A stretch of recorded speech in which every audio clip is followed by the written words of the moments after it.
ئەی خوشکی شیرینم خاوەنی شەر خوشکی شیرینم خاوەن بیر و هۆش شکۆمەندیە ون بە باڵاپۆش.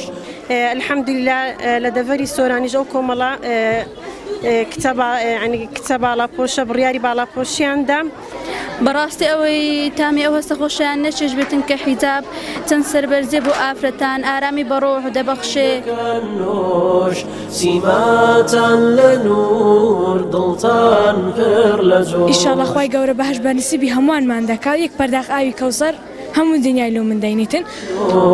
سيماتان لنور دلتان پر لجوش سيماتان لنور دلتان پر لجوش پۆشاکی بەرتان ڕەمزی ئیمانە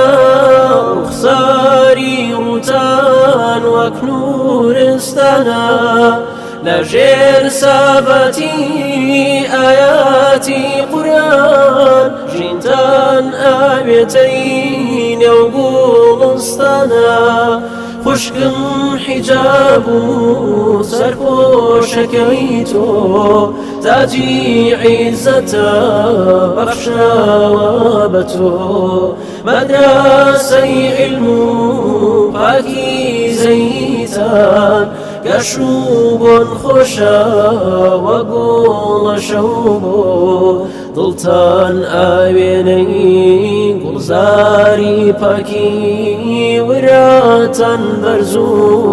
ڕەوشتان خاکی لەگەڵ شنەبای ڕازی ژیانە